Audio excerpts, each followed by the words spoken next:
Hello and welcome to this We Did It Health broadcast. At We Did It Health, we're working to create a healthy, happy, vegan, and plant-based world. We're doing this through building community and offering resources such as today's discussion to help you create relationships where you'll plant seeds of hopeful curiosity in others when they ask about a vegan or plant-based lifestyle. We bring speakers from all over the world to share their wisdom and inspiration. So be sure to subscribe to our YouTube channel. We also invite you to join our community at WeDidIt.health so you can connect with others and find support and encouragement with like-minded members. Links to our community will be in the description. So my name is Mariquita Solis, a vegan empowerment coach and community engagement director of WeDidIt.health.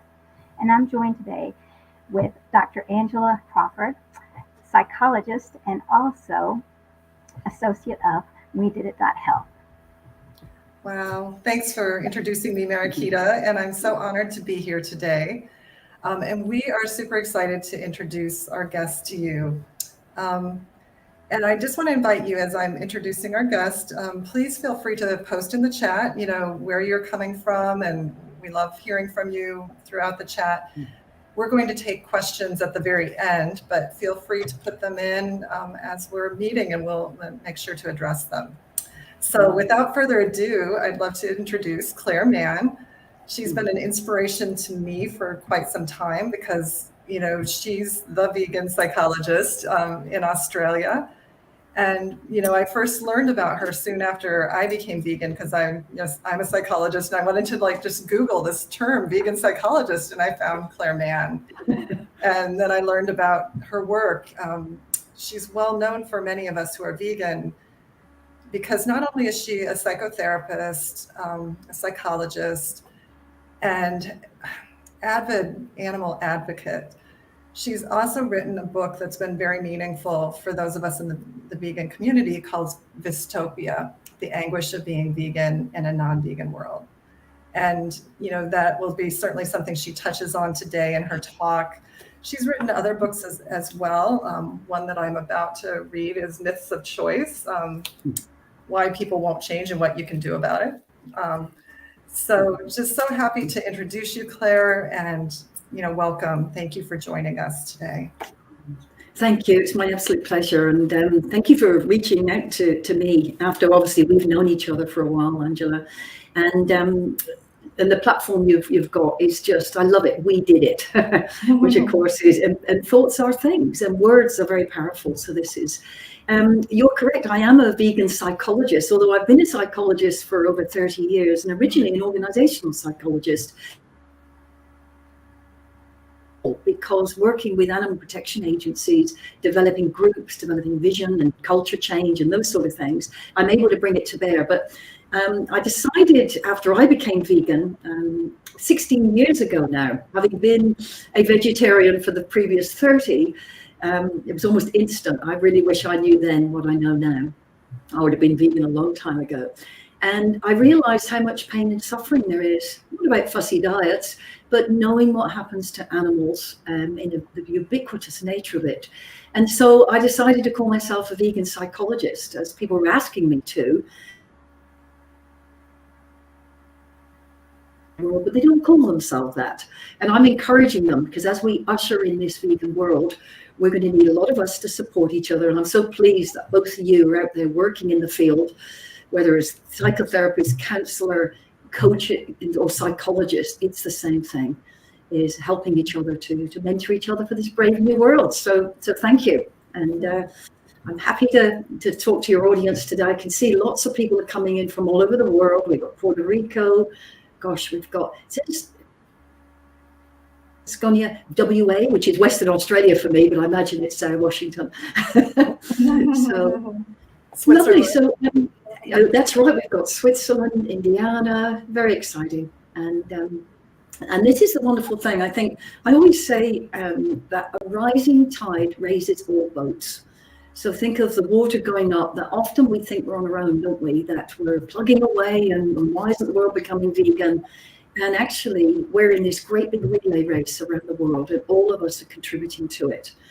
And we just have to play our part. And I'll be talking about that as well at the end of my presentation today, of the power of collective action and thought. And I'll share some really cool stuff with us to do with some evidence that says that when we come together and we change our thoughts and through meditative practice, actually change happens in the real world.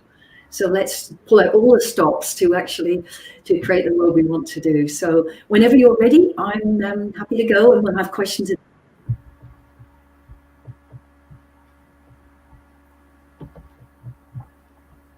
Wonderful. So I will just turn back here. Okay, that's mostly the one you've actually seen. So thank you for joining today, and maybe you're listening to the recording. The term Vystopia is the anguish of being vegan in a non-vegan world. And what I'm going to do today is in 3 parts, is to talk about that concept, because whilst I came up with the term and wrote the book back in 2018, people still approach me about this, and I still have to less struggle these days, but transmute that Vystopia into powerful action for change. So it's going to be in 3 parts. We're going to look at how do we become aware of that, move it through our bodies so that we're not becoming depressed, literally pushing it down by not actually turning it into powerful action for change. We'll look a little at why won't people change when we tell them this information? What can we do about that? And then I'm going to do a communication piece, because where we can actually break the trance so that we're getting through to people and moving them along what I call the continuum of awareness, to expand their awareness to that moment when the only imperative they have is to become vegan. So, and then I'm going to look at that collective action. So I can see people are commenting in the different area there, but just I'd love to know why people became vegan. Okay, now vegan, of course, is a philosophy of the non-use and non-exploitation of animals, but people come to this differently. So if people just want to just put any comments in to just say, was this through health? Was it concern about Mother Earth? Was it something that happened? I don't know if people are able to comment. I know myself, I was vegetarian for a very long time. And then I was sent something about the factory farming of pigs. And when I became aware of that and saw what was happening in New Zealand, where I was living at the time, with some public cruelty, I looked further, and then it was really, for me, it came through animal suffering. So I don't know if people are able to put some comments in there. Here we go. I think people are just saying where they're from. So what I'll do, just hold that information. Many people come to this through very different things, but I think it's very important for us when advocating to other people is to be really clear about what veganism is, because I can just see, Deb, you've just said for the animals, it is a philosophy of the non-use and non-exploitation of animals, non-human and human as well, in its widest sense. And I think a lot of the problems we have is when we're talking to other people and they say things like, don't tell me what to do, you think you're better than me, we have choice. They're not really saying I have choice to be cruel to animals or not, or, you're telling me what to do, because who doesn't want to be not cruel, so to speak? It's because we need to ensure that we're really talking about the same thing, but we can actually look at that. Someone's watched the documentary Dominion, very challenging one, absolutely devastated. I hear that, Tyler. It's, I'm sure all of us here have seen that. But if you see that, and the challenge is how do we get people to actually make that emotional connection with the suffering? So the term that I came up with, and I came up with it because so many people came to me with a series of symptoms that seemed to be different from ones related to other human struggles. Is they were depressed, they were anxious, they didn't fit in anymore, they had a real dislike for the human condition. And the biggest challenge that I then faced is doctors and psychiatrists started to send people to me that they said had 3 conditions. They either had eating disorders. Now, a vegan can have an eating disorder, but it's not related to the fact that they're ethically vegan. But these people were being categorized like that. I was also told that people had social adjustment disorders because people didn't want to go home for Thanksgiving to see their families. And put your hand up if that isn't a challenge. And thirdly, which concerned me most of all, particularly as people are now mentioning things like Dominion, psychiatrists were sending people to me. This is really at the time of becoming a vegan psychologist, they just knew my name, so they didn't probably know I was one. They just thought I was a psychologist working in a certain area in the city. They said that people had such low self-esteem that they were self-harming by watching videos like Earthlings and things. Dominion wasn't out at the time. I was absolutely horrified by that, of course, because not only is our suffering of knowing about the institutionalized suffering of animals so great, but then we're actually told we're the problem, that we should really get with the program, and 99% of the population are doing this, so why shouldn't we? So I know I needed to come up with a term to say what it is and what it isn't. And so many of you will know what that definition is. The reality is, before we go into it, is when we become aware of what is happening to sentient beings behind closed doors, testing labs, factory farms, military exercises, religious activities, etc., the fashion industry, everything changes. It's as if we've taken the red pill, if you've seen The Matrix. Okay. Now, but it also relates to other areas, which I'll expand to in a moment. But the actual definition I gave, it is that internalized anguish of us knowing about the systematized cruelty towards animals. And then when we tell people this almost trance-like collusion with a dark and dystopian world of horror that they don't even know they're part of. They say, well, that couldn't happen. The government would never allow it. But then we say to ourselves, well, just a minute, if I didn't know about, over 1 trillion animals, if we count every station, which we should, is if I didn't know about that, what else don't I know? But then you're called a conspiracy theorist. So the fact that you've become curious, our anguish is so great because the aloneness is very hard to deal with until we find out we're not the only ones in the world. Okay. But that third stage is very important because we then say, well, surely people will come vegan if I find the way to communicate it. But then we ask, well, we have to question everything. If we've been lied to about what we should be eating every day and it's good for us, number one, it's not. And number two, it's causing so much suffering. How can we trust politicians? Economics, we start to look at the food industry and we start to look at the enormous, suffering in the third world, starvation, ocean dead zones. We start to look at that. All of these different areas have to look at medicine and health. Why are people so sick? And in the last 50 years, how has that changed? How has these things happened? We start to look at everything. And speciesism, of course, we see it everywhere. People love their dogs, cats, horses, and some others. And yet behind closed doors are the chickens and the pigs and the cows, which are hidden. So we're transmute that into something. So what are the emotional reactions? And you might like to add some more in the sort of chat there. But when I've asked people, and I've been doing research with the people over a long period of time, some of these may resonate with you, is there's enormous anger. How didn't I know this? How is this possible to happen? Now, I see anger is when something we really value is being violated. And so for the vast majority of the average people, they do not want to cause cruelty and suffering to animals. In fact, if anybody's read the book, Eating Animals by Jonathan Safran Foer, I had a radio program many years ago, Voice America or something, Voice of America, I think it was not the really big one, but it was a smaller group. And I interviewed Jonathan Safran Foer. And this was probably 15 years ago when I first became vegan. And he said that a survey, like a census had been done in America, I don't know how near to that 15 years ago. And he said there was one thing and one thing only that Americans agreed on, that there should be legal protection against cruelty, for dealing with cruelty towards animals. Isn't that extraordinary? There was differences on everything else.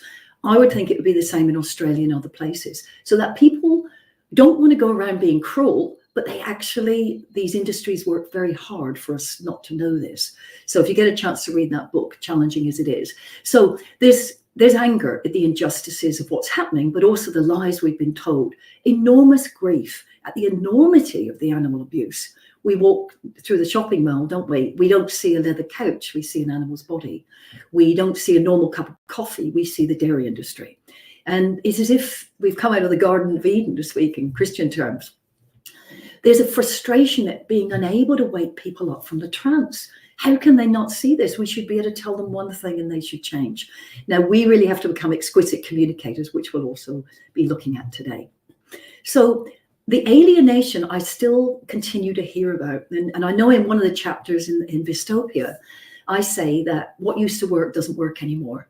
The close relationships you had with people, they can often seem trivial. We think, well, if they're not able, they won't look at the videos that I've seen. They won't even dare to come into my world and see this. Who are they? And so there's this breaking of relationships. There's disconnected families. And all the time, we want to scream, it's not about me. It's about, the suffering that we're causing and we're being lied to. So again, our language, when we communicate this, is going to be important. So there's a loneliness within the groups we felt part of. The trivial nature of what used to interest us perhaps doesn't. We often feel powerless to make things change. And I hope being part of this, We Did It program and others around the world, we certainly can do it. Okay, but we've got to start doing things within ourselves and also communicating differently. And we also feel powerless to affect change on a global level. We've seen massive change over the last 3 years. How on earth are we going to, with so much corruption and power sort of grabs and environmental changes, how are we going to make that change? And the reality is we just have to, we're looking to change the dial. It's almost like a kaleidoscope. When we change things, everything comes out of that. We either cause cruelty or we don't. We either feel superior or we don't. And how are we going to communicate that? Great. Now, I've worked with many, many people over the last 30 years, but certainly in the last 15 with vegans. These are the sort of things people say, if they don't deal with this anguish and this concerns around others, and then this, what else don't we know? There's enormous amount of guilt comes in, is because people think they should be doing more. Okay. And I say we've got to be there for the long haul. So the animals need us sometimes to pull back and have they always need us to have high levels of self-care so we can advocate to them and their families over a long period of time. There's a lot of burnout I've seen, particularly in when people involved in street activism, undercover working in establishments or testing labs. There's a lot of physical illness because people often disregard themselves. And I would say it's actually not vegan, because we're animals too, and we are the vehicles through which we're going to communicate. We need to give ourselves really well. And you've got all these other things that happen, as you can actually see on the list: hopelessness, self-blame, disillusionment. So we've got to find a way to transmute this into powerful action for change. Okay, so let's have a look with the first little section. You would have heard many of this before, but I hope there's some new things here too. We really do have to look after ourselves. When people come to see me, they say, how do you remain so calm? I can assure you there's times when I'm almost in the fetal position, in despair at some of the things that I've come to know, and then I find something else out. And I talk to activists and animal rights campaigners that have been doing this work for the last 30, 40 years, and they say, I'm still surprised at what I come across. I didn't know another category of animal. So, but how do I remain calm? Because I've learned to have build a strong foundation repeatedly. All of us need to do that, so that we can transmute this and put our energy, rather than becoming depressed, into powerful action. In fact, we are really needed. We're the ones we've been waiting for, ironically. Okay, but let's have a look. What's sort of going on? Some people said they'd seen dominion, or we've seen, I'm just thinking recently, coming across a dog in the back of a garden, and the people have gone away for 3 months. How do you leave a Labrador in the back of the garden and the neighbor not intervening? And I'm going to be intervening myself, but it's a traumatic image or a set of circumstances. One then becomes angry. How is this possible? How can people be so unfeeling? Can't they see the suffering? It's very easy for us then to go into despair and hopelessness. Now, what then happens is, particularly when we see undercover footage, what's happening in testing labs or factory farms or something like that, those traumatic images are so great. They have a real visceral effect on our bodies, our psyche, our adrenaline and cortisol rushes through the body. We end up being angry. We then got despair. The challenge can come is then when we actually see a different image, it triggers this off because it's become neurologically connected. The thoughts, feelings, actions, hormones Or we might become angry at something else, and that can then trigger the thinking about the animals. Or we feel hopeless and despair, it links us back to the others. So all of these become what we call hardwired.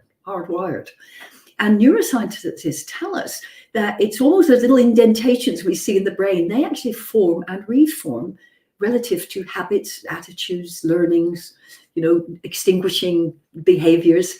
And so they become what we call hardwired. So consciously, often we can't, or until we actually slow down our brainwaves, remove this.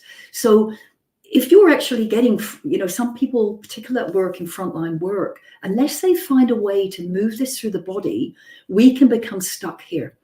And then we become angry at the world, and then we're not as good communicators. Because as I'll show you in a moment, there's more going on inside the brain. So to actually demonstrate this, and I hope people are going to answer in the chat, I want you to think about, I'm going to demonstrate something. I want you to think about, who was your favorite teacher at school? Just think about that. And most importantly, what was it about them that you liked? And how did they make you feel? Okay, if we can just have a few little answers in the chat there. Perhaps Angela and Marquita can actually come in. I'm thinking of mine. It was someone who, Miss Andrews, she was kind. She didn't pull rank on people. She didn't shame people, didn't have favorites. A lot of things she wasn't. But she was also, she took time, supportive, encouraging. Can anybody? Perhaps it's hi, Mariquita. Hi. Yep. Can you, both of you, let me ask you both while people are thinking about this. Who was your favorite teacher, Mariquita? Well, I think Miss Moore comes to mind immediately. She was so warm and loving, and I always felt safe with her, and she always had a smile on her face. Yeah, absolutely. And Ashley said they're good listeners, and that's actually really key, because that is empathic listening and active listening actually is what influences children. What about you, Angela? This is, I'm reading this one.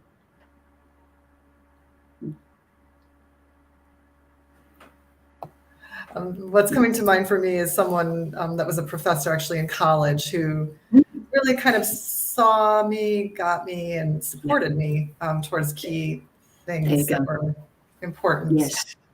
So the people we like, they see us, they listen to us, they are present, we know they're, encouraging, and they actually want to be there. Okay. All right. Who was the worst teacher? Mariquita. Well, there was a coach, I want to say like a PE coach, and it was very mean and stern, and I was scared. There you go. It's how they make you feel. That's right. This is the thing. What about you, Angela? I think mine would be similar, sort of a PE teacher that was not friendly and kind of, not Absolutely. warm. Made me feel not enough. That's right. It's how it makes us feel. So this is really interesting, because I'm going to share some really cool stuff with you here. What do we like about our favorite teachers? Marty said something there important.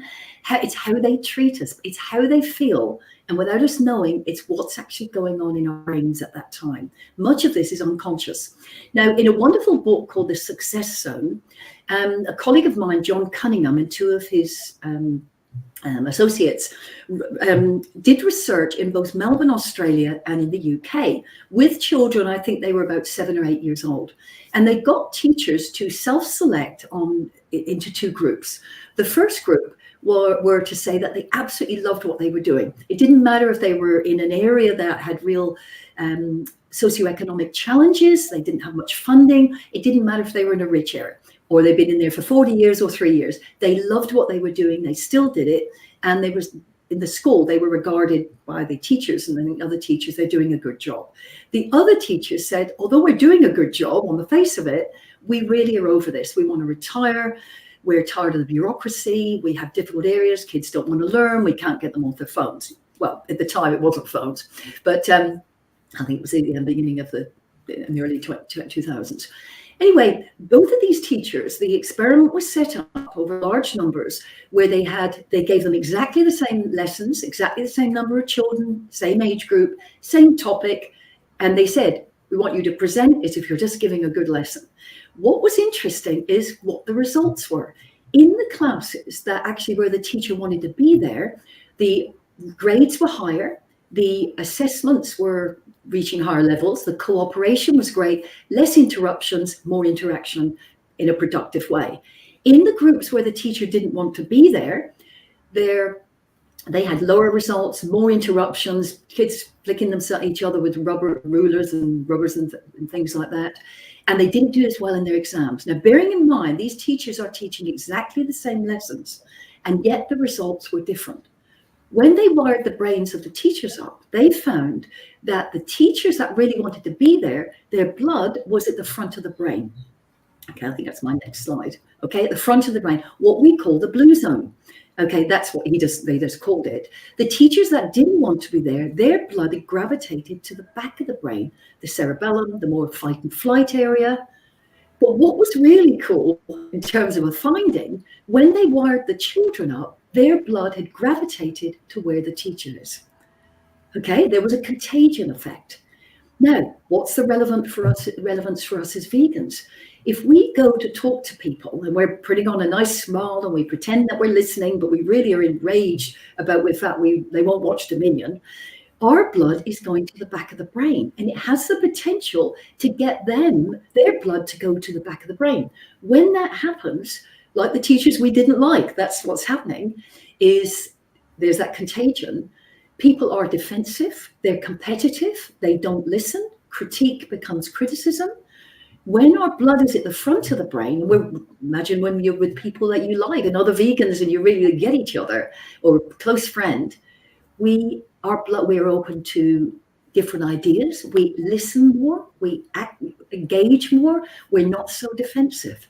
So isn't this really cool? So doing the self-care is going to be really important. Is how do we keep the blood to the front? Because we can't get away with it. We can put on a nice smiley face and pretend to be calm, but if we're not, and we resent the other person and think they're selfish and only not changing because they're too self-centered, they will not be able to listen to the information, and they're likely to say the normal laundry list of rubbish they normally say, like the government would never allow it.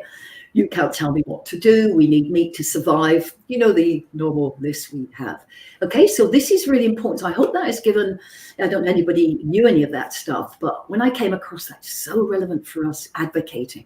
All right, so the question is how do we, because not only is this happening, and then we've got this sort of hard wiring, because hard wiring is really where those indentations are becoming over repeated exposure of what we're seeing and thinking and feeling. Is the nerve cells are sort of wiring together and they fire together, and then we try consciously to change, but we can't change our thoughts and feelings. But there are ways to do this, okay? Because nerve cells that no longer fire together no longer wire together. So how do we break the connections so we're not triggered by new information that sets us off, and then we feel the world's a terrible place and we can't do anything, okay? So first thing is awareness, that it's becoming aware that actually there's far more going on inside of us than, our conscious thoughts being able to control. We want to extinguish those associations of, as soon as we see something, we become angry, and then we go, oh, it's a lost cause, why are we bothering? Humans are terrible. And we want to create new neural pathways. And in the process, learn ways to keep the blood at the front and be in a state where people can lean forward, okay? And I always say advocating about veganism is a bit like kissing. You can't kiss someone who's leaning away from you. So we want them to come forward, okay? So just have that little visual in your mind. All right, so what are the strategies for change? Now, both Angela and Margarita in their work will be using different techniques, and there's many, many more of these, but I really do advocate meditation, is because in the process, we are slowing down our brain waves, and then we're more susceptible for change. Some people do hypnotherapy, but I'm all about self-hypnosis, is actually how do we reconnect neural pathways that enable us to move to a place which is empowering so that we can then be the vehicles for change, but also something called emotional freedom technique. So let's have a quick look at these. This is an image from Joe Dispenza. I don't know if you've ever seen any of his work, but think of this as when we're at the top of this picture, this circle, At the moment, we're probably sort of mid-beta. In other words, if we were to wire ourselves up and see the brain activity, it would be like a wave like this. Okay, when we're really under pressure and we've got a deadline or we're late for work or whatever, it starts to move like that on the screen if we were to wire ourselves up. When we are more relaxed and with friends, we go into low beta, and during the day we might daydream, for instance, and then we think, oh gosh, I must think about, or it might even be when you're listening to a call, we drift in and out sometimes, particularly if we're not able to interact in that sort of way with the material. Is all of that in the beta stage is really our analytical mind. When we slip down in our brain waves, when wired up, start to show a wider sort of expansion, and we slip into alpha, we go to theta, delta, and then of course we fall asleep if we're falling asleep. But when we meditate, we actually move down into our brainwaves, slow down, and we're able to, through guided visualizations, to create a vision of a future that we want to create. But we also teach ourselves emotionally what it is like to be in the vegan world. How often are we spending our time about what we don't want when we really spend time working towards the world we want, and for animals, for people, for our planet, for our health. But we can start to do that now, so that when we engage with people outside, we are so able to slip into that state and influence others to change. All right, so I'm going to encourage you to do that. There's actually a guided meditation based on these neuroscientific principles that I've created on the veganpsychologist.com/meditation. So I'm going to encourage you to do that. Meditation is one of these. The next one I'm going to talk about, which some practitioners like and some don't, is called emotional freedom technique. I don't know if anybody in the chat has come across this. It's commonly known as, people might know it if they've been to a naturopath or something, it's tapping. So it's tapping on certain parts of the body while we're saying certain things. Now, I explored that and I thought, where's the kind of evidence for this? But what I did know is when I started using it, it worked. So I started to do a lot of research around this, and to very quickly tell you, if I may, I hope we're good on time here. It's emotional freedom technique. Imagine someone, there's been a terrible tsunami or something in a particular town or something in Indonesia, and the whole town's been washed away and there's a few people left standing. The aid worker goes in there and says, so let's talk about what happened. I think we can all imagine that the person would be in so much shock and trauma, they probably wouldn't even hear the question. And however, we need, as interventionists, to help that person to move it through their body, or else it turns into post-traumatic stress reactions. Okay, so instead what emotional freedom technique does, I'm not going to demonstrate it now, although I know it's incredibly powerful, is we ask people to say, what are they feeling? Okay, what's your reaction? I feel numb, I feel dead, I feel I want to die, which is probably what they would be saying. And so we work, because that is a word that's been given to a multitude of feelings, reactions. And then what we do is get the person through making connection with their physical memory, is by tapping on the body to actually move through that by tapping on certain parts of the body. I think our acupuncture friends and acupressure people would say it's specific meridians. I believe they're chakras, different energy fields, but the key thing is that we're making physical contact with the body.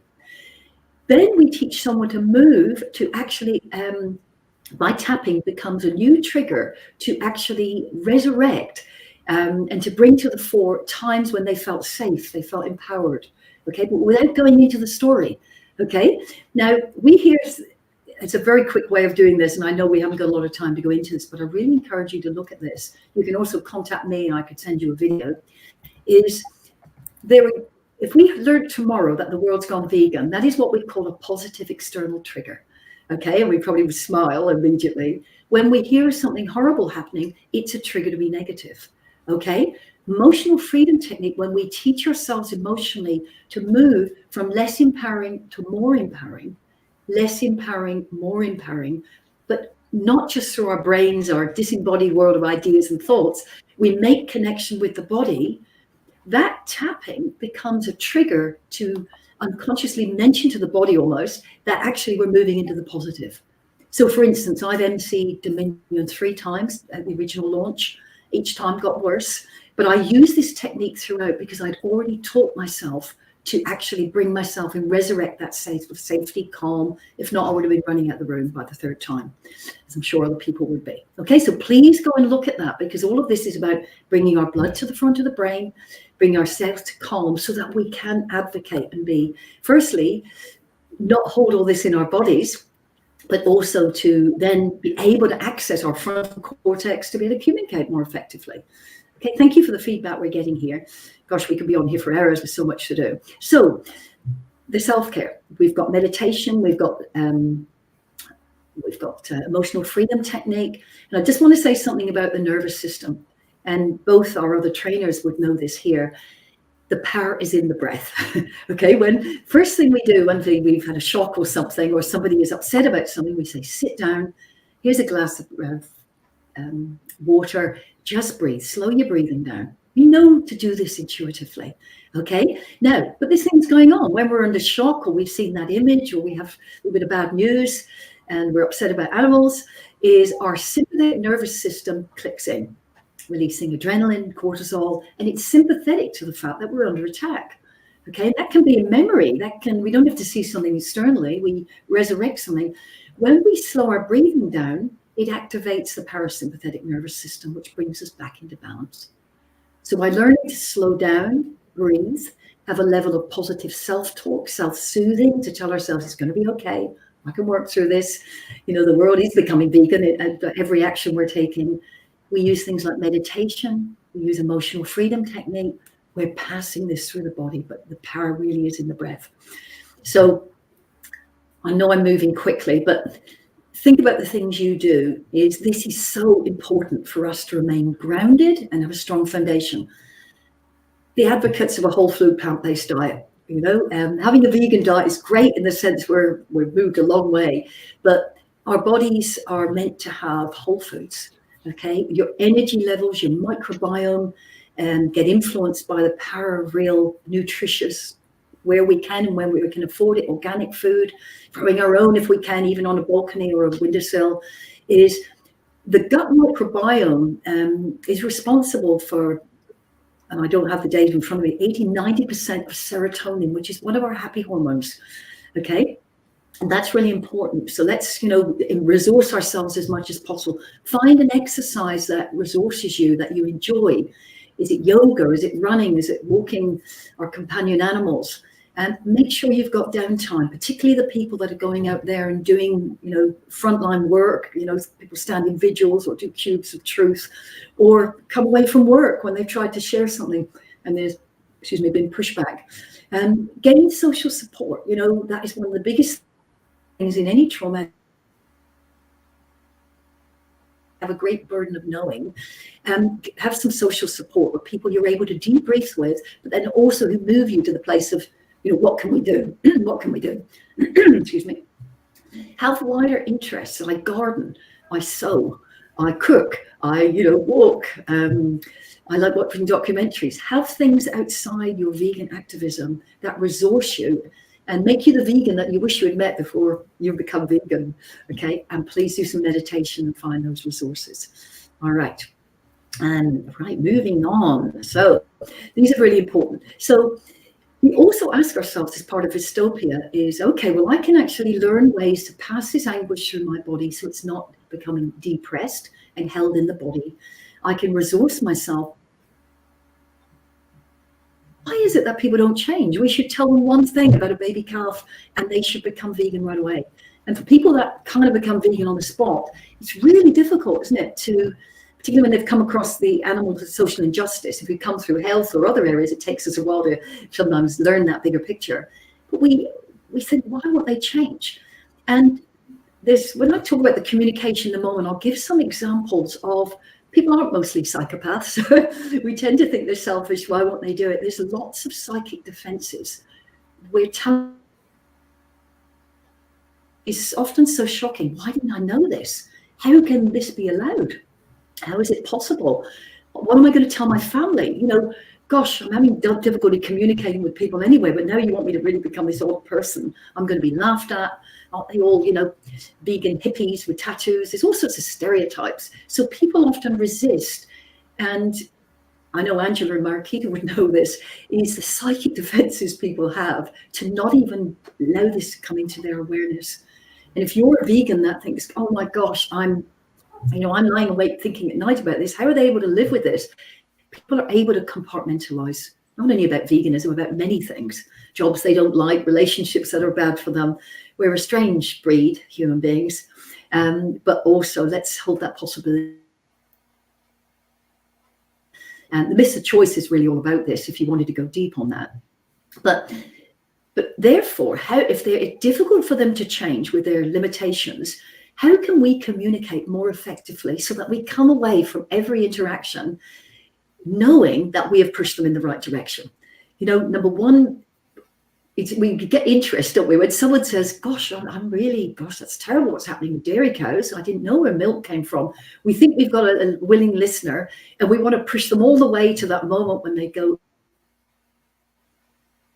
veganism. And then we get frustrated. They go, oh, don't tell me anymore. Our blood goes to the back of the brain. We get a bit annoyed. See that they're on a continuum of awareness, and we're going to meet them at different points.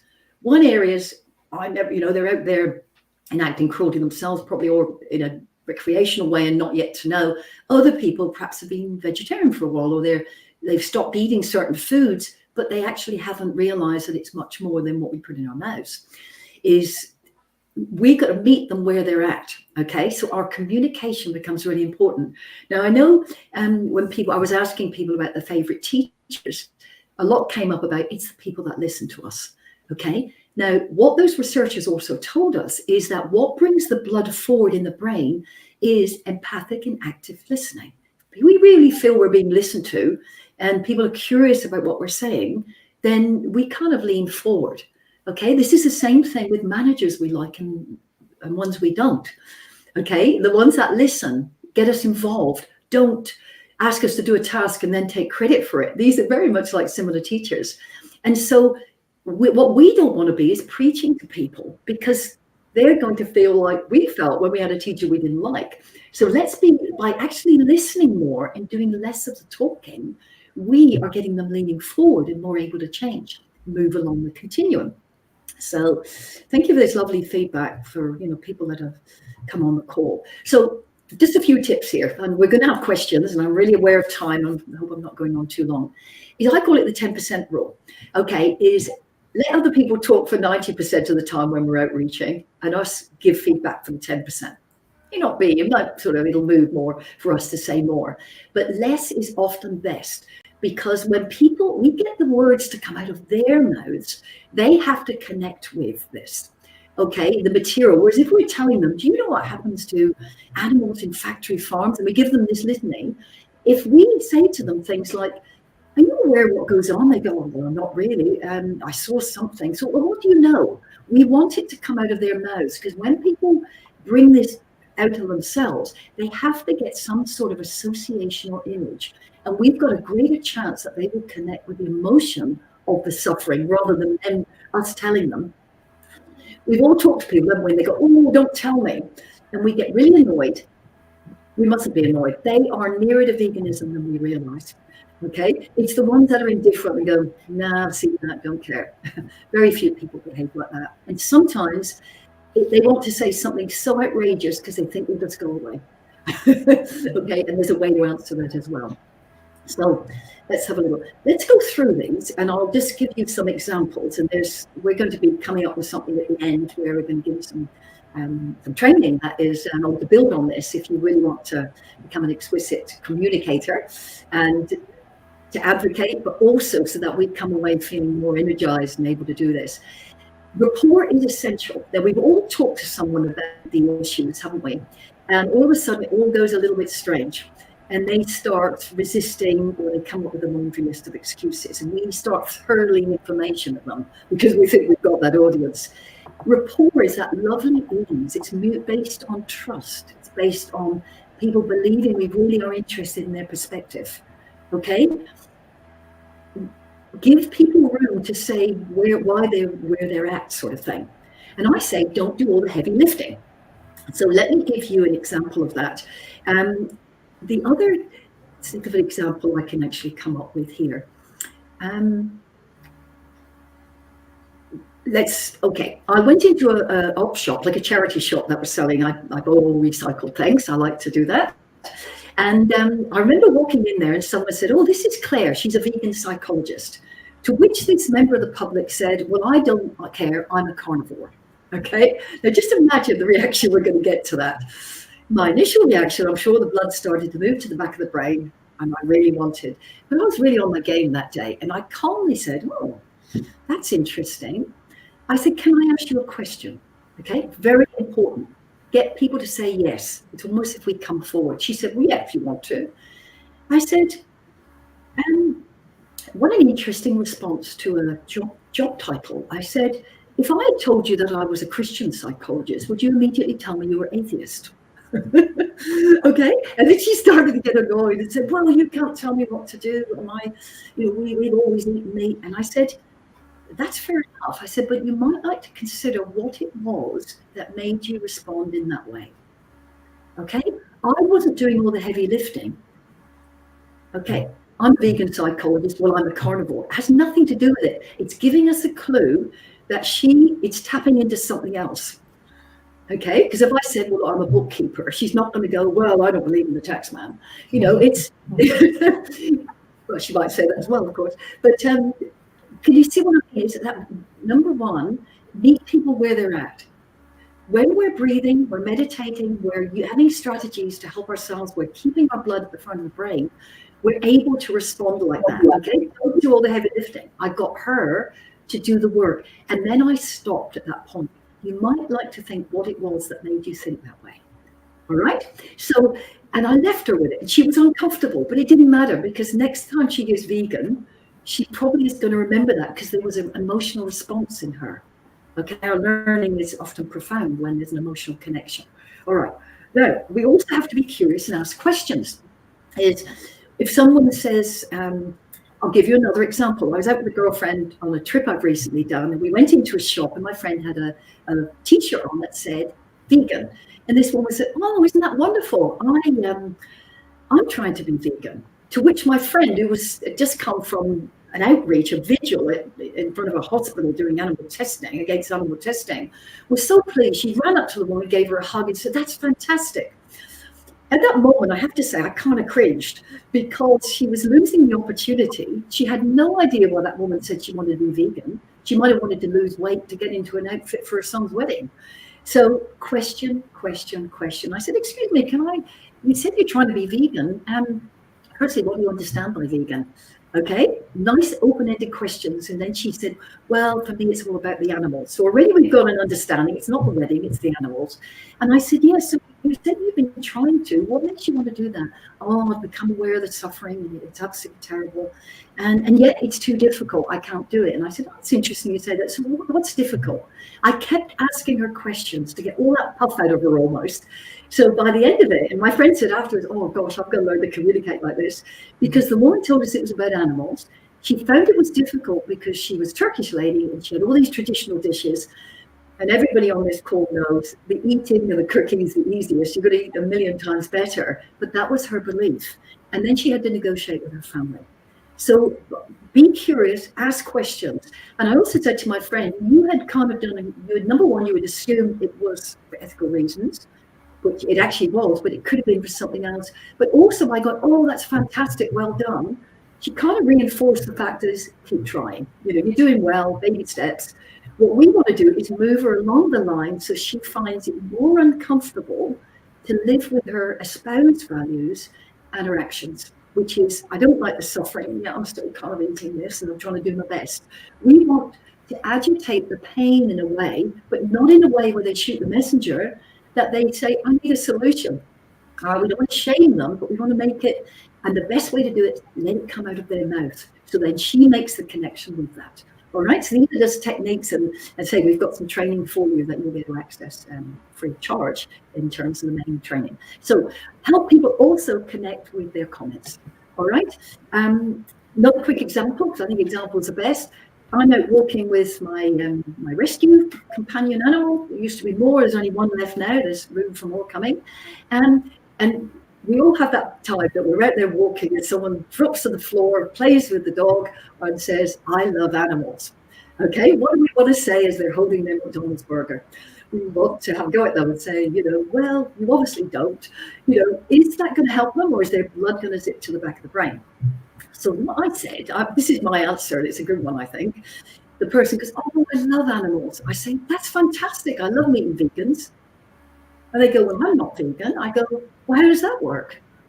Then they have to ask me a question. Well, what do you mean? Isn't that one of those fussy vegetarians? Hold up the streets, and when they do the protest. I say, actually, it's not. Do you mind if I tell you? Again, I want them to say yes. Salespeople know this when they're selling cars. Yes, I do want you know. That's why I'm asking you, but it doesn't matter. Get them to say yes. And then I say, well, given that a vegan is a philosophy of the non-use and non-exploitation of animals, I assume you didn't eat them. You see what I mean? And I said, that person, but then I sort of smile when we talk about the cosmos. Do you see what I mean? It's a trance breaker. We're breaking the trance, but we have to do it not with sarcasm or anger. We do it in a curious way that gets people going, oh, okay, we break the trance, because else people stay in their logic. We want the emotional connection. All right, I hope this is helpful. And right, I'm going to, because we want to have some questions. All right, so we'll come back to you about the communication in a moment, but I just want to say I've got about 3 or 4 more slides. Angela and Marquita, do I have time to do these? We've got time? Yes, we do. Fantastic. Okay, so we've looked at some self-care and self-awareness. We've looked at what's happening in the brain and what we need to do. We're going to match that with communication, and that is a lifelong process. And we're going to help you further in doing that. The fact that you're even here means you're out there in the world making change, so thank you. The third one is something we mustn't forget. It's the power of group intention in creating a vegan world. And this is what I absolutely love about the We Did It platform, because they have this philosophy. They got some really cool stuff I want to talk to you about. Now, you might have heard about this fellow. Gosh, look at his long hair. He's called Christian Huggins, and he talked about the process of entrainment. And I'm going to get you to do something after our session and go onto YouTube and have a look at this. I wrote about him in the book Vystopia.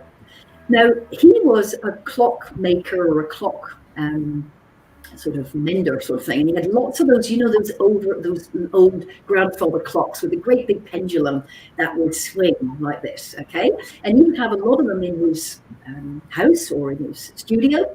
And they were big clocks, small clocks, old clocks, younger clocks, all of different things, but all the pendulums are swinging. They're not like our modern digital things, beautiful clocks.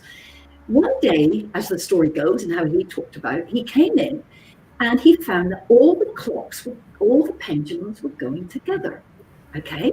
And he presumably asked other people, how do you get them all to go together? They said, well, we haven't done anything. Okay, so what he did is set up experiments with situations to put large numbers of grandfather clocks together with all the pendulums swinging at different levels. And over time, he found that they all went together. Now, he came up with a word called entrainment. I think he's the first person who used it. But it basically is where 2 or more oscillating bodies synchronize over time. So these clocks, without any human intervention, it's a phenomenon of physics really, is they literally start to oscillate together over time. But the really cool stuff is this happens in biology, architecture, engineering, but it also happens in society. At the moment, our world is in training towards what I'm going to call a death culture. What we eat, what we do, there's aggression, there's fear, there's destruction, there's wars, is because people are in training to a certain way that is reinforced that actually there's scarcity, there's loss, where people are greedy, human nature's awful. We're over here in a vegan movement trying to oscillate with our little pendulum, and we're saying, well, when are they going to come across? The wonderful thing is we don't have to get everybody to wake up, so to speak, consciously. People entrain to something else. Okay, that's why there's growth. And it's almost when we reach a certain tipping point that actually a large number of people come across. Haven't we seen the vegan movement grow over a period of time? More people become vegan. The actual word being known. I actually became vegan before I knew what a vegan was. I thought it was a fussy vegetarian. And then I thought, wow, there's a word for this, which is great. Now, this is really cool, because where are we spending our time? What are our thoughts? What are our feelings? Are we moaning to other people about how terrible the world is? Or are we in training and doing our meditation for a vision of the world we want to create? Okay, go and have a look at that afterwards on YouTube. Put in entrainment metronomes. And you will see in front of your eyes lots of little clicking machines. They're all doing this, and in front of your eyes, they will all start to go together, and you'll go, how does that happen? All right, so the lovely thing is we've got this at a more simple level or an individual level. We've got the flow in the brain, we've trained, there's contagion, but also in our society. So there is a huge benefit before we even open our mouths to advocate. It's to what we think, what we feel, what we talk about. Now, we need to share some of the challenging things we have, but to move quickly into a vision of the future we want to create. Now, 2 more slides I'm going to show you. Is also go online and have a look at the studies in transcendental meditation.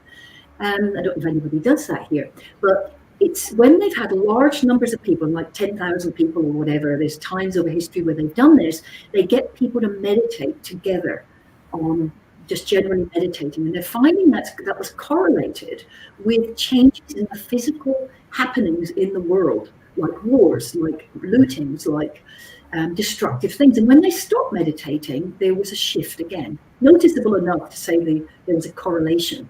Okay, it didn't show any cause and effect though, but go and have a look at that, because it also says when we are visioning and meditating for peace in larger numbers, it has the power to affect the outer world. Now, the transcendental meditation studies were criticized in some way to say, well, it's only correlation. Now, how do we know that wouldn't have happened anyway? So, and this is really cool, the Peaceful Cities Project did experiments where research was carried out in the 80s and 90s that showed an unexpected effectiveness of meditation when people were focusing on peace in preventing social violence when it was conducted in US cities. Sorry about this long sentence. It was able to prevent terrorism and war when it was conducted on behalf of the cities affected by armed conflict. It's a very long sentence. Now, what it basically meant is they set up experiments. In other words, they had controls, which the transcendental didn't. They literally had people, say it was in East LA, okay? Well, they focused on just chosen any place, or New South Wales, Australia. They actually got people to focus collectively. They brought them into a meditative state, brought them down into the alpha state, and they focused on peace in this area. They also had groups that were just genuinely meditating, okay, not for peace in this area. So they had a control, sort of controls. And you can read about this. It's the peer-reviewed research on this. But what they found is when they meditated, there was reductions in the social violence, lootings, carjackings, attacks in the street. And when there was literally armed conflict in war zones, large enough numbers of people meditating specifically for peace in that area reduced the conflict for the period in which they were meditating. I don't know about you, but I think that's really cool. Okay, now go and have a look at it. There are more than 23 scientifically peer-reviewed articles, studies on this, which have been published in journals. You can actually see it there. It's peacefulcities.org. Hopefully people will read that with the research there. So what we do collectively, when we come together with other people, we become a force to be reckoned with. When we focus on the world we want to create, instead of shaming and blaming people for the things they do, is to create that vision and see meditate for peace. We have the power to change this, okay? Instead of not just what we don't want, what do we want? All right, so in conclusion then, is our thoughts and intentions, when they're congruent, in other words, we align ourselves, the blood comes in front of the brain, we are focusing on the best that humanity has to offer, it can affect our outer reality. But we have to, the outer is the inner, okay? It's not just our group intentions, it's our individual intentions, all right? In terms of not only willingness for people to listen, but we all know when we're with someone that we feel safe with, those teachers we like. Let's be those people, even though the people we come across, their behaviors are different. Okay, so I think then I have just got, in terms of, I'll move into questions in a moment, but in terms of becoming that better communicator and getting all this stuff in order, we have a program called Vegan Voices. And I say, become a vegan conversation expert in 5 minutes a day. You'll be able to access it there free of charge. But I'm now collaborating with the We Did It platform to do some really cool stuff to bring in the power of group intention. So I'm going to pass back to you wonderful ladies, and I talked for an hour. I hope that's okay. Thank you, Claire. That was very insightful and it's very inspiring. I feel very hopeful after hearing all these solutions. Thank you.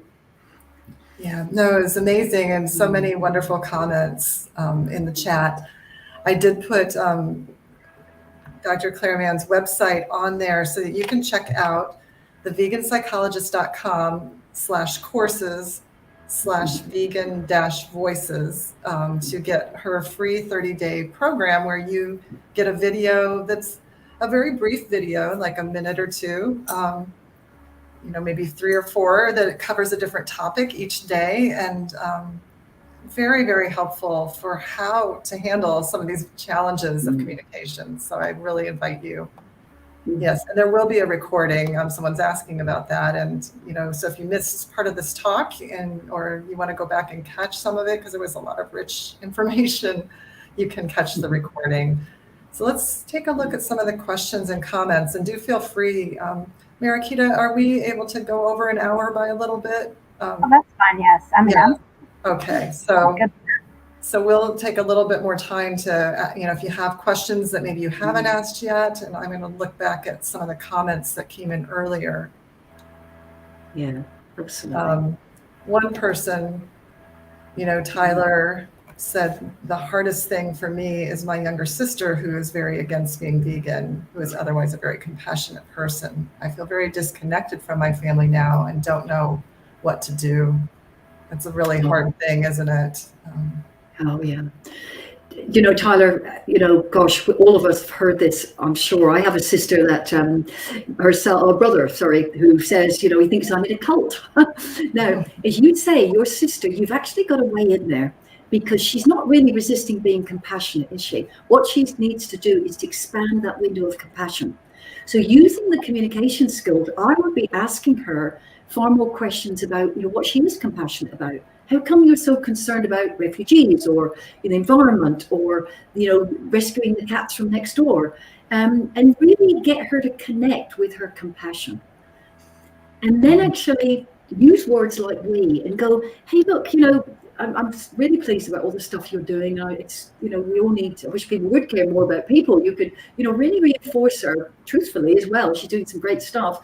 And say, but the reality is, we've all kind of been kept in the dark, really, about the extent to, how we're colluding with things that we don't even know we are. The word we is very powerful.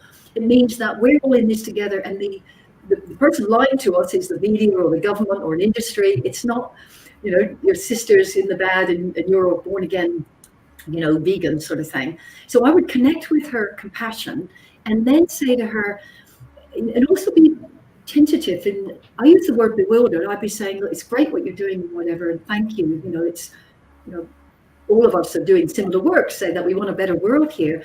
And yet I'm a little bit confused. I'm kind of bewildered, because at one level, you really feel these powerful humans, which I think is so essential. However, when I mention other animals or that things we could do to not cause suffering, you kind of push back against me. What's going on? Okay, so you're very tentative. And you don't ask somebody why. If we ask why don't you do it, they usually give us a defensive response. When we ask what, you get information, and you get her to talk and connect with that. And just let's lay those little pearls of wisdom down. So it is difficult, isn't it, Tyler? Very. Especially when nice people, good people doing bad things. How can they do this?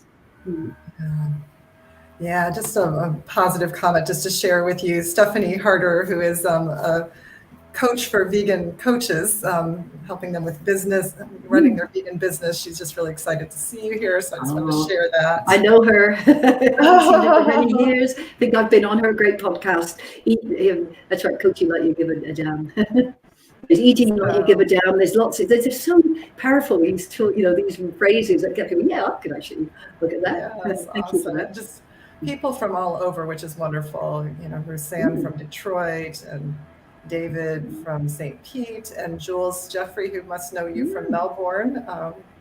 So really wonderful. Hi.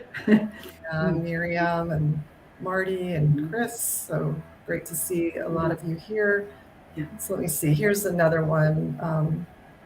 Maybe we can look at a comment in response to some of what you were sharing from Chris. Showing compassion to non-vegans allows them to let down their defenses, enabling them to learn and embrace the call to stop harming our fellow creatures. Yeah, well said, Chris. Yeah, absolutely. Because we've all been lied to, haven't we?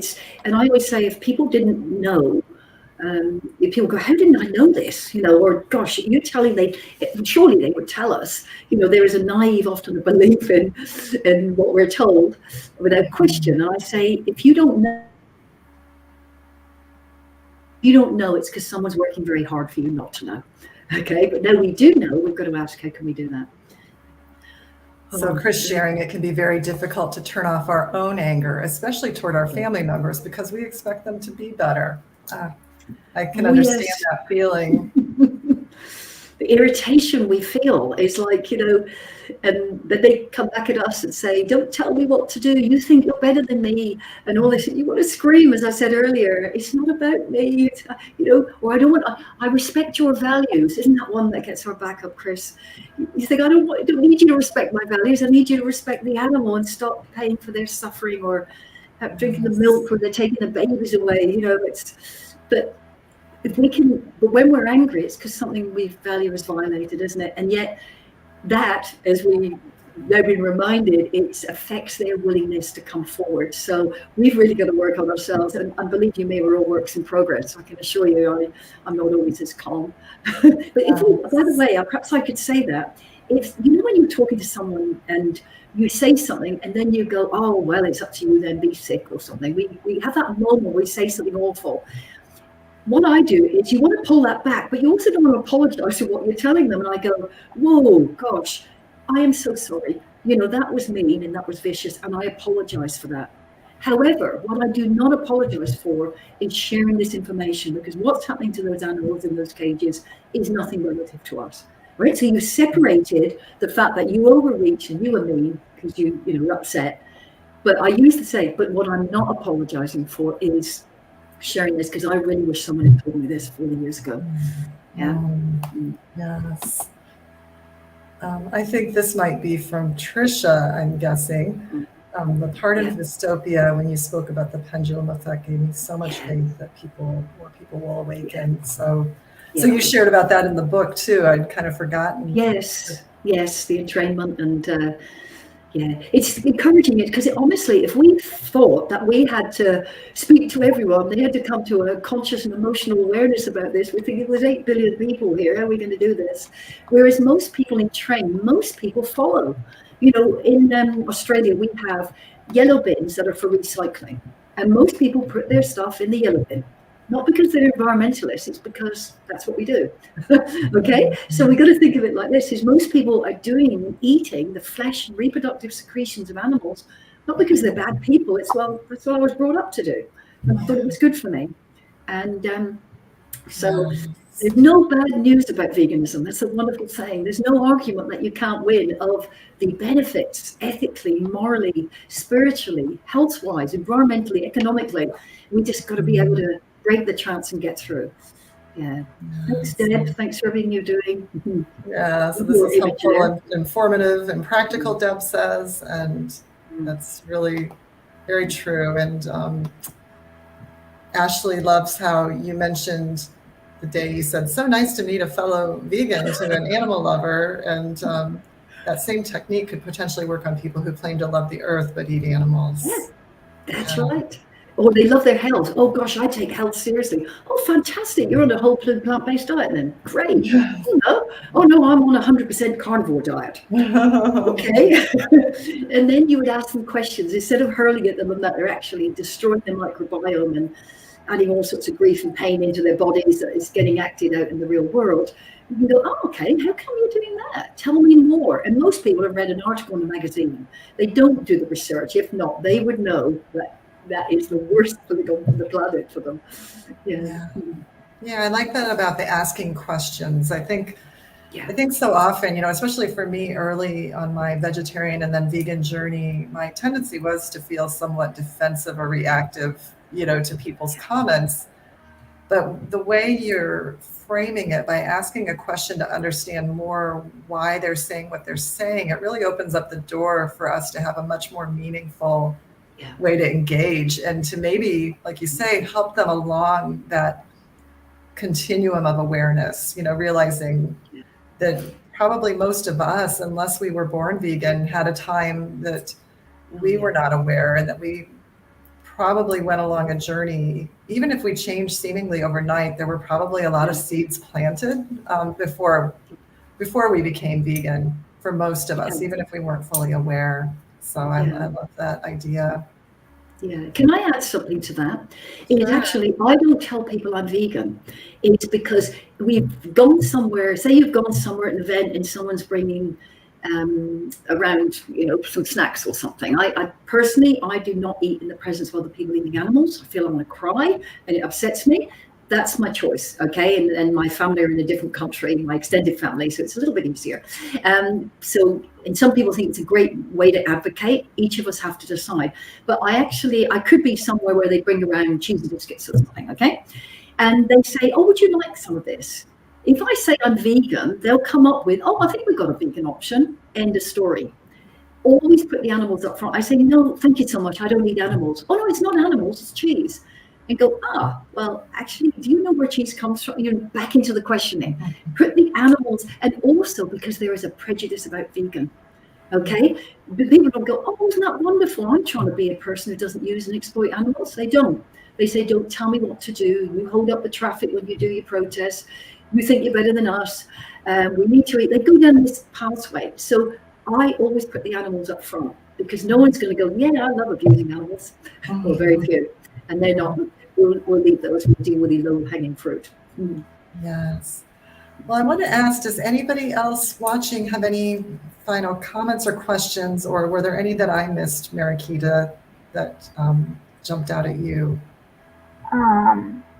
Well, I was watching. It looks like that Miriam was having some issues, but I feel like she was getting a lot of. She was saying that she was so thankful for this program. So that this was perfect timing for her. And so, and here's a comment that she had said, that's what I should have done instead of ranting. Ugh, I'm so embarrassed. I just want to say, Miriam, we're all on the journey, and there's not one of us that hasn't said the wrong thing. And so, like Claire's saying, self-care and compassion, and you all, everyone watching, it's just, you are beautiful saviors. So my heart goes out to you. So really, I love what Claire's saying about the self-care. Really show yourself some love tonight. And thank you, Miriam, for being so honest, and spreading that love to yourself. Yeah, absolutely. Ashley has said something there.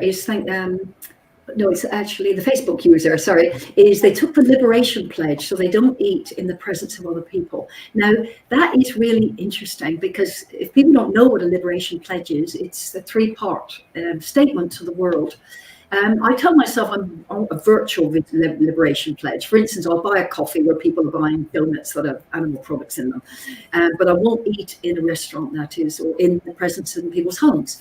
I took the liberation pledge. The liberation pledge is where someone says, I will not eat animals. I will not eat in the presence of animals, and I will actually advocate.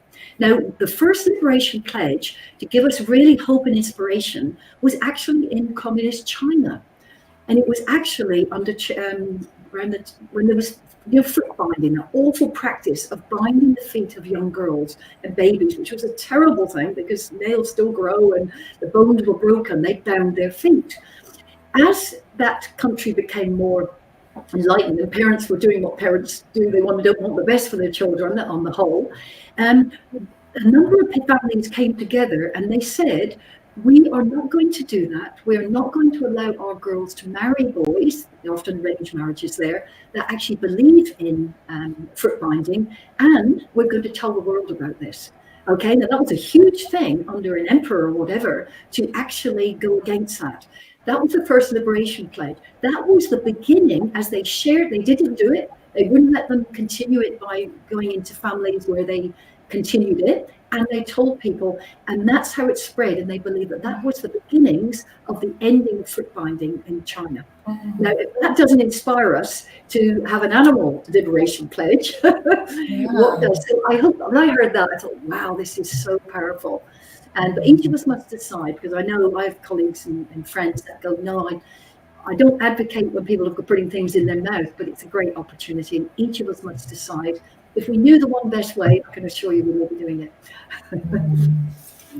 Yes, well, I do want to mention too, for those that are watching the recording or still watching us now, We Did It Health has collaborated with Clare Mann to create a masterclass based on the Vegan Voices videos that she shared that are free for you to watch. And this more intensive class that's based on those videos is offered to people who are members of the premium community at We Did It Health. And it's a 10-week course that dives in more deeply to discuss the videos and practice some of the ideas from it. And Mariquita and I are facilitators for it.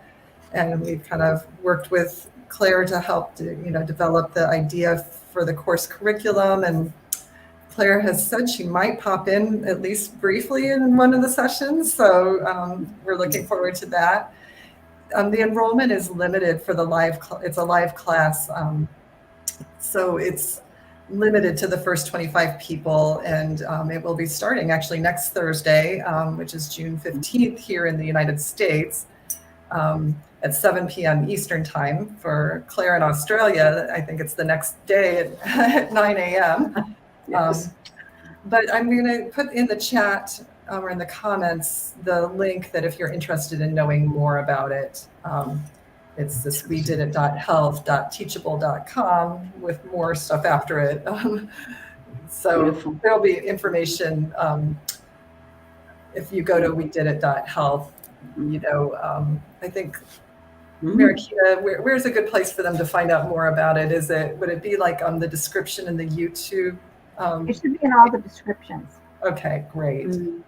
Yeah. Awesome. So if you want to learn more about it, we do hope to offer it again too. It is already over half filled. So we hope that someday we'll be able to offer it again if you miss it this time around. So yeah, I'd like to say that I'm so thrilled you're doing this, because whilst a lot of people can sign up for Vegan Voices, the 30 mini videos, some are 1 minute, some are 6 minutes, and with a description as well. You can get that free. However, we need to create habits, and that's why we got it over 30 days, where we need to practice. And so I love what you've done, and you've got 2 top-notch facilitators here who are going to break you into groups, get practice, and that's where we really become an advocate for change. So I really encourage people to join that, and just find out some more.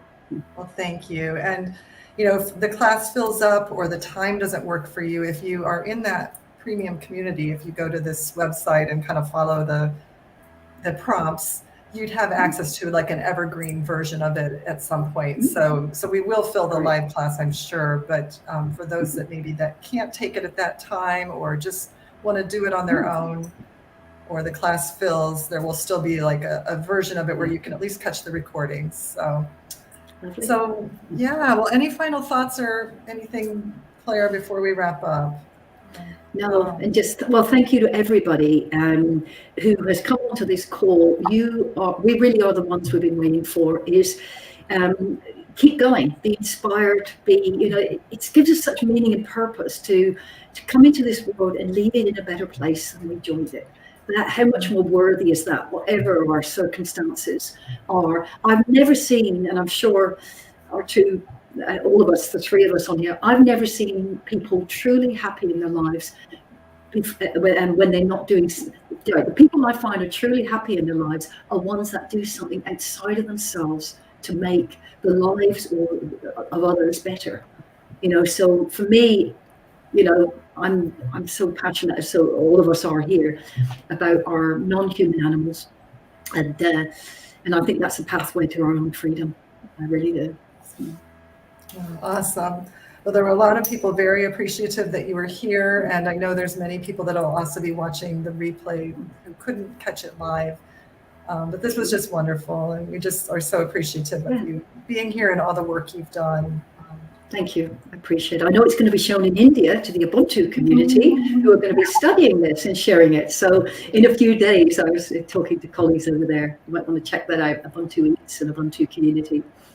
Wonderful. He's wonderful. Yes, I love talking with him. And thank you so much, Claire, for this wisdom and inspiration, and Angela for being here. And I'm excited about the course that's coming up. And everybody, please sign up. We'd love to have you. Great. Thank you. Thank you. So we'll end the live recording. Namaste, vegan.